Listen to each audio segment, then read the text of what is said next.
పవన్ కళ్యాణ్ నేను కలుపుకోను. ఒకవేళ ఆయన అంటే మాత్రం ఆయన్ని కూడా మేము కలుపుకోం. పవన్ కళ్యాణ్ కలుపుకోరు మీరు? ఎందుకు కలుపుకుంటామయ్యా? నోట్ తీసి పాయింట్ ఎవరు అన్నారు? మతతత్వపు పార్టీకి సపోర్ట్ చేస్తుంది, ఆయన్ని మేము ఎందుకు కలుపుకుంటాం?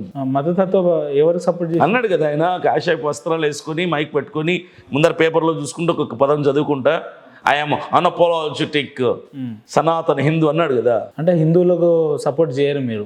అందరికీ సపోర్ట్ చేయాలి. నాయకుడు అనేవాడు సెక్యులర్గా ఉండాలి, సెక్యులర్ భావజాలు ఉండాలి. నేను హిందూ అని స్టేజ్ మీద చెప్పాల్సిన పని లేదు, నేను క్రిస్టియన్ అని చెప్పాల్సిన అవసరం లేదు. ఒక నాయకత్వంలోకి వచ్చిద్దారు. పవన్ కళ్యాణ్ ఎట్లా ఉండాలనేది అభినయ దర్శన్ చెప్పాలి. పవన్ కళ్యాణ్ కాదు, ఒక లీడర్, ఒక నాయకుడు ఎలా ఉండాలో చెప్తున్నా. రేపు నేను కూడా ఎమ్మెల్యే అయిన తర్వాత నేను క్రిస్టియన్ అన్నాను అనుకో, క్రిస్టియన్స్ని రెచ్చగొట్టినన్ను అవుతా. అరే మనం భారతీయులం అని చెప్పాలి, ఐఎమ్ ఇండియన్ అని చెప్పాలి. లేదంటే ఈ చింతపండు అవుతుంది. ఈ చింతపండు అయితే ఖచ్చితంగా ఎవరికైనా.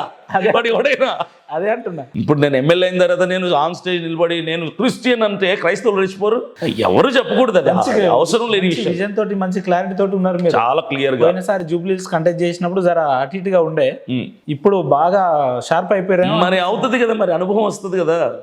ప్రజలకు వెళ్తున్నాం, చూస్తున్నాం, అని చదువుతున్నాం పుస్తకాలు కూడా. నేను చూసిన ఏం బ్రదర్ బాగున్నారా ఇట్లా ఈ రకంగా ఉంది కదా మీది పాదయాత్రలో స్టిల్స్, ఆ ఎర్రజెండ అదంతా. చెల్లెమ్మా నేను ఉన్నా అని అంటారా? ఎట్లా అంటారు?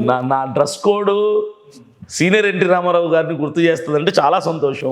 ఎందుకంటే మహానుభావుడు ఆయన, ఆంధ్రప్రదేశ్ ప్రజలకి చాలా మేలు చేసినటువంటి వ్యక్తి. మరి ఆయన డ్రెస్ కోడ్ ఆయన అది వేసాడో నాకు తెలియదు. అది నేను వేసుకున్నా అంటే నాకు హ్యాపీ అనిపించింది. చాలా మంది చెప్పు పులిని చూసి నాకు వాత పెట్టుకున్నట్టు ఉంటుంది, కానీ ఇండికేట్ చేస్తారు. మీరు దేనికోసం వేసుకున్నారు మరి? నేను చెప్పాను కదా, ప్రజల్లో ఒక సామాన్యుడిగా శ్రామికుడిగా వెళ్ళాలనుకున్నాను కదా.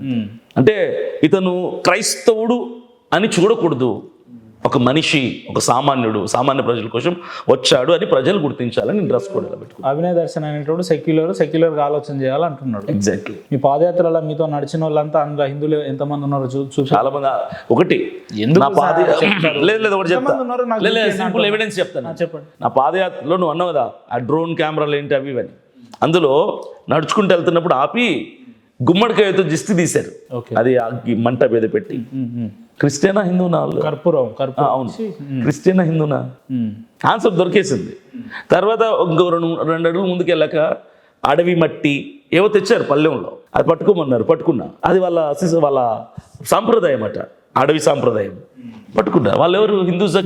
సెక్యులర్ అయితే మీరు బస చేసిన అనేక రాత్రులు చర్చిలలో లేదంటే క్రిస్టియన్ ఇళ్లలో పడుకున్నట్టే కనిపించింది, కానీ ఒక గుడికి పోయి పడుకున్నట్టు, ఒక మసీదు పోయి పడుకున్నట్టు నాకు ఏడ కనిపించారు. ఆహ్వానిస్తే పడుకుంటా. ఎవరు ఆహ్వానించాలి? చర్చికి రమ్మని ఎవడన్నాడు మీతో? అంటే మిమ్మల్ని చెప్తున్నా. అంటే మీరే అన్నారు కదా సార్. ఒకటి యాజ్ ఎ క్రిస్టియన్గా నేను ఎవరిని అడుగుతున్నాను వీడియోల్లో, ఎవరైనా నాకు వసతినిస్తే చర్చిలో కానీ, స్కూల్ కానీ, కమ్యూనిటీ హాల్స్ కానీ, మీ ఇళ్లలో కానీ నాకు వసతిస్తే పడుకుంటున్నా అని చెప్తున్నా. ఎవరైనా వచ్చి బాబు మా గుళ్ళో ప్లేస్ పడుకున్నానంటే పడుకుంటా. ఓపెన్గా చెప్తున్నా కదా ఆన్ కెమెరా. మసీద్కి వెళ్ళి పడుకుంటా, గుడికి వెళ్ళి పడుకుంటా, చర్చికి వెళ్ళి పడుకుంటాను.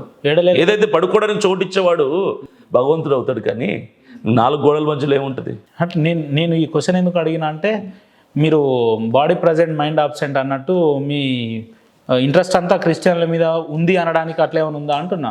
హిందువులు కనుక యాక్సెప్ట్ చేస్తే హిందువుల గుళ్ళల్లో కూడా వెళ్ళాలి కదా, అక్కడ కూడా ఒక రోజు పడుకోవాలి, కూడా వెళ్ళాలి తప్పకుండా. ముస్లింల నాకు వసతిని మానవత్వంతో నా కష్టాన్ని గుర్తించి ఆహ్వానిస్తే ఖచ్చితంగా పడుకోవడానికి సిద్ధమే.